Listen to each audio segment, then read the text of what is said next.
బంగారం స్వరూపంలో ఉండే మహాలక్ష్మి కటాక్షం అందరి ఇంట్లో నిండాలి. లలిత వారి లక్ష్మి కటాక్ష దీపావళి. బంగారు నగలు తరుగులో 1% తగ్గింపు. వజ్రాభరణాలు క్యారెట్కు 5,000 తగ్గింపు. పార్టీలు పెట్టడం కాదు ఇది. ఒక ఎడర్ ఎజెండా పెట్టుకొని పార్టీ పెట్టి ఆ పార్టీని బూచిగా చూపెట్టి ఇవాళ నువ్వు ఇష్టం వచ్చినట్టు మాట్లాడుతుంటే ఇది బాధ అయ్యేది.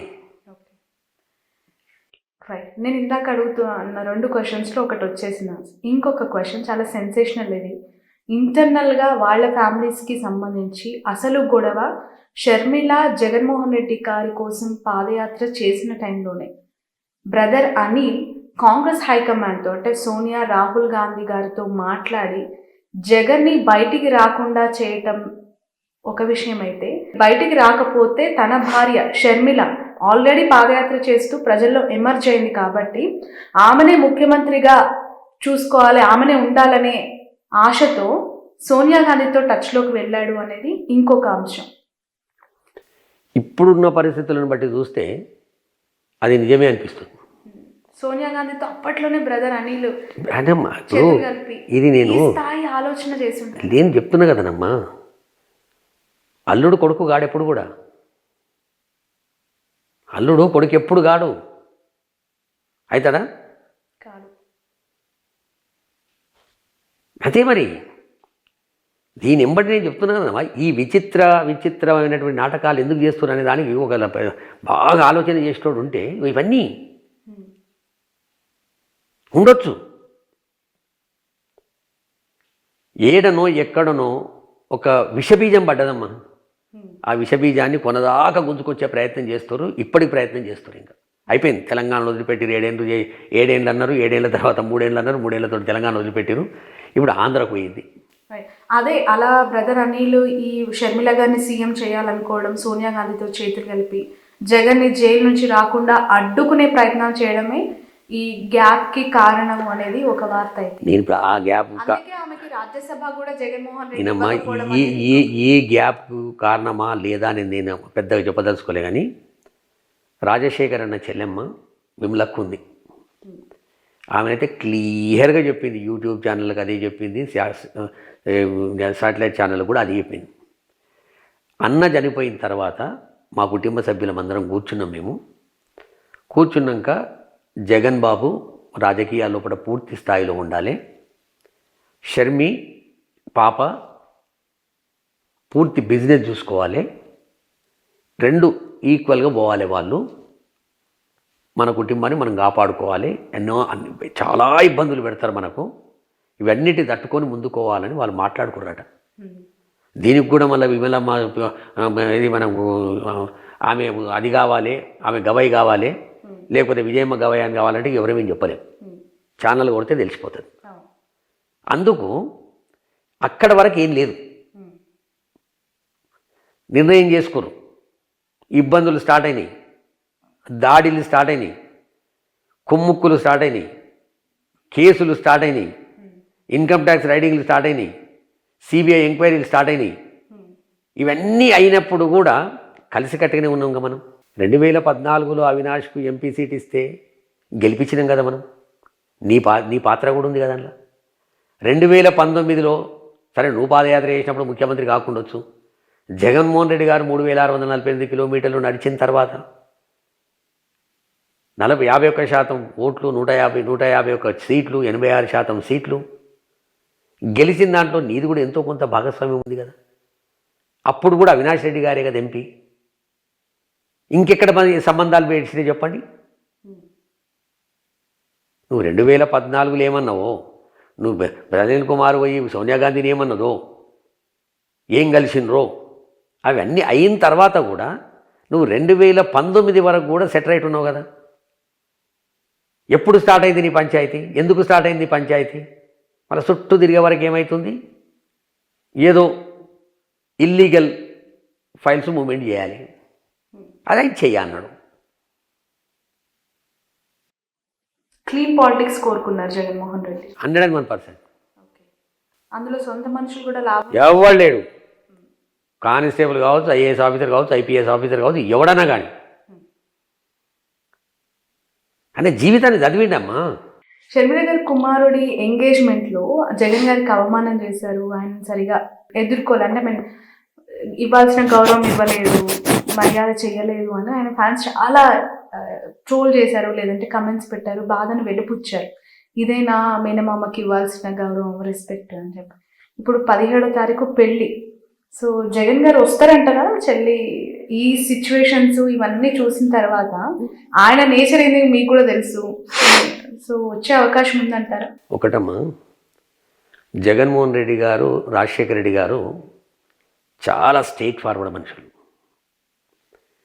మనసా వాచా కర్మణ నియ్యత్తుడు బతికేటోళ్ళు. నా కొడుకు పెళ్లి పత్రిక ఎన్నికోయినా నేను జగన్మోహన్ రెడ్డి గారి దగ్గరికి.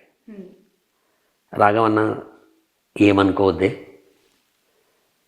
నేను అదే రోజు పెళ్లి రోజే వర్షకు బెంగళూరులో స్కూల్ ఫంక్షన్ ఉంది, నాకు చాలా ముఖ్యం, దానికంటే ముందుంటుంది చూడు రాఘవన్న, అది పెళ్లి కొడుకు ఏదో చేస్తారు చూడు, దానికి నేను వస్తా. సరే అని చెప్పాను.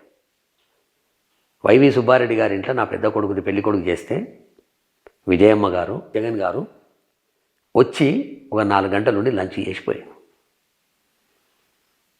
ఆయన మానవతావాది. ఆయన రాజశేఖర రెడ్డి గారు నాదో గృహప్రవేశం ఉండే 10 రోజుల ముందు చెప్పిన విజయమ్మ గారికి, రాజశేఖర్ అన్నకు, షర్మిలమ్మకు, జగన్ గారికి, డాక్టర్ కేవీపీ రామచంద్రరావు గారికి, ఆయన భార్యకు బట్టల కాడికి వెళ్ళి తీసుకొచ్చినది. ఆ రోజు రాజశేఖర్ అన్నకు వారెంట్ ఇష్యూ అయింది, నాన్ బెయిలబుల్ వారెంట్ ఇష్యూ అయింది ఒక రాజకీయ కేసులో కడపల. రాఘవా నేను పోతున్నా, నువ్వు ప్రోగ్రామ్ పోస్ట్ పోన్ చేసుకోకు, ఒక 1 వీక్ లోపల నీ ఇంటికి వస్తాను. వచ్చి ఒక 8 గంటలు నడు మా ఇంట్లో జగన్ గారితో సహా. వాళ్ళు గటువంటోళ్ళు. గౌరవం ఎక్కడ ఉంటుందో, ప్రేమలు ఎక్కడ ఉంటాయో, ఆప్యాయతలు ఎక్కడ ఉంటాయో అక్కడికి వస్తారు వాళ్ళు. ఈడ రక్త సంబంధం. తండ్రి లేకున్నా మేనమామ ఉండాలంటాడు. పిల్లల మనసును చెదరగొట్టేటోడు కాదు. మొన్న అవకాశం ఉంది వచ్చేటు, గౌరవించిరా గౌరవియలేదా, టీవీలు చూసినాయి, ఛానళ్ళు చూసినాయి, యావత్తు ప్రపంచం చూసింది. నువ్వేంది, నీ యాటిట్యూడ్ ఏంది, నీ బిహేవియర్ ఏంది, నీ పద్ధతి ఏంది, చిన్నతనమా పెద్దతనమా? జగన్మోహన్ రెడ్డి గారు ఒక రాష్ట్రానికి ముఖ్యమంత్రి. భారతదేశ చరిత్రనే తండ్రి చనిపోతే కొడుకు పార్టీ పెట్టి ముఖ్యమంత్రి అయినటువంటి దాఖలాలు ప్రపంచంలో ఎక్కడ లేవు. అటువంటి నాయకుడు ఆయన. మీరు గౌరవించినా, నువ్వు గౌరవించినా, ఎవరు గౌరవించినా పెద్ద ఫరక పడదు, గౌరవించకుండా పెద్ద ఫరక పడదు ఆయన. కనుక రేపు పొద్దున పెళ్ళికి కూడా అవకాశం ఉంటే వస్తాడు, అవకాశం లేకపోతే పెళ్ళి అయిన తర్వాత ఆశీర్వదిస్తాడు. మేనమామ. మనము ఒక భార్యను అంత అవమానాల మధ్య రావాల్సిన అవసరం ఏంటి అని ఆయనకు సంబంధించిన వ్యక్తులు ప్రశ్నిస్తే అది కుటుంబానికి సంబంధించింది. ఇప్పుడు ఒకటి ఎట్లుంటుందమ్మా, మనం ఒక భార్యను చేసుకోవాలి, పెళ్లి చేసుకోవాలనుకుంటే ఒక అమ్మాయిని, మన ఇష్టం వచ్చిన అమ్మాయిని చూస్తాం. 10 సంబంధాలు చూస్తాం, 15 సంబంధాలు చూస్తాం, అందులో ఎవరినో ఒకరిని ఏరుకోరి చేసుకుంటాం. ఒక 2-3 స్నేహితులను చేసుకోవాలంటే మనస్తత్వం చూస్తాం, బాగాలేకపోతే ఇంకో స్నేహితుని చేసుకుంటాం. కానీ ఒక తల్లి కడుపుల పుట్టడం అనేది నువ్వునే నిర్ణయం చేసేది కాదు, అది భగవంతుడు నిర్ణయం చేస్తాడు. అటువంటి ఒక తల్లి కడుపులో పుట్టిన వాళ్ళము అని ఆలోచన చేస్తాడు ఆయన. ఈమె ఆలోచన చేయాలి, చేయకపోతే ఆమె కర్మ. రైట్. వైవి సుబ్బారెడ్డి గారి భార్య ఇద్దరు షర్మిల గారితో కొంత సఖ్యతగా ఉంటారు అని చెప్పి ముందు నుంచి కూడా ఉంది. వైఎస్ఆర్ గారి పరిణానంతరం ఆయన ఈమెకు ఒక ఫాదర్ లాగా బిహేవ్ చేసిన దాకా చాలా చూసాను కూడా. బట్ నిన్న అతన్ని కూడా వైఎస్ఆర్లో అసలైన వైఎస్ఆర్ లేరు, వై అంటే వైవి అంటూ సంథింగ్ ఆయన గురించి మాట్లాడారు. అది చిల్లర అంటే పూర్తిగా ఇంకా వైరం కాదమ్మా, దేనికన్నా పోతుందమ్మా, ఎందాకైనా పోతుంది. ఆమెకు అద్దు లేదు, బద్దు లేదు, బంధుత్వాలు లేవు, ప్రేమలు లేవు, ఆప్యాయతలు లేవు, ఏమీ లేవు. ఆమెకు ఉన్నదల్లా ఒక ఫ్రస్ట్రేషన్, ఓర్వలేనితనం. ఓర్వలేకపోతుంది పాపం. ఈ ఓర్వలేనితనం అంత పెద్ద రోగం ఇంకోటి ఉండదు, చాలా పెద్ద రోగం అది. అది ఈమెకు వచ్చింది ఆ రోగం. చేవెళ్ళ నుంచి పాదయాత్ర స్టార్ట్ చేసిన వైఎస్ఆర్ సూపర్ సక్సెస్ పాలిటిక్స్లో. అదే బాటలో షర్మిల గారు కూడా స్టార్ట్ చేసి అట్టర్ ఫ్లాప్ అని చెప్పి మాట్లాడుకునే సందర్భం ఇలా చూడాలని. రాజశేఖర రెడ్డి గారి పాదయాత్రకు మహాత్మా గాంధీ గారి పాదయాత్రతో పోలిస్తే బాగుంటుంది. రాజశేఖర రెడ్డి గారి పాదయాత్రకు జగన్ గారితో పోల్చినా బాగుంటుంది. షర్మిలమ్మ గారితో పోలిస్తే బాగుంటుంది. నీ జాగ కాదు, నీ ఊరు కాదు, నీ ఇల్లు కాదు, నువ్వు ఈడొచ్చి ఆడపిల్ల అంటివి, ఈడికెళ్ళి ఈ ఆడపిల్ల అంటున్నావు. ఇటువంటి వాళ్ళకు రాజశేఖర గారితో పోల్చొద్దు. కష్టపడి పాదాల మీద చేశారు పాదయాత్ర. మీరు అది పాదాల మీద చేసిరు, కడుపులో తిప్పినట్టు అవుతుంది. ఇక అవన్నీ ఉన్నాయి అనుకోండి. Right. Thank you so much Raghava Reddy గారు. చాలా కాలం తర్వాత నిజంగా చెప్పాలంటే వైఎస్ఆర్టీపీలో మీరు ఏ రోజైతే రాజీనామా ప్రకటించారో ఆ తర్వాత మీతో మాట్లాడిన సందర్భం లేదు. బట్ చాలా కన్ఫ్యూజన్ పాలిటిక్స్ ఏపీలో ప్రస్తుతం ఉన్నాయి. ఒకే కుటుంబం నుంచి వచ్చిన ఇద్దరు వ్యక్తులు మధ్య జరుగుతున్న ఈ ఇష్యూస్, ఒకవైపు ప్రత్యర్థి పార్టీలు చాలా బలంగా పుంజుకుంటున్నాయనే వార్తలు, మరోవైపు ఏపీ ప్రజలకి కొన్ని క్లారిటీస్ ఇవ్వాల్సిన అవసరం ఉందేమో అని చెప్పి మీ టైం అడిగాను. ఇచ్చినందుకు థ్యాంక్ యూ సో మచ్. చాలా విషయాలు చెప్పినందుకు థ్యాంక్ యూ. సో ఇది ముందు నుంచి అంటే 3 generations వైఎస్ ఫ్యామిలీతో 3 generations ట్రావెల్ చేసిన వ్యక్తి కొండా రాఘవరెడ్డి గారు. చాలా సుదీర్ఘమైన అనుభవాన్ని ఆయన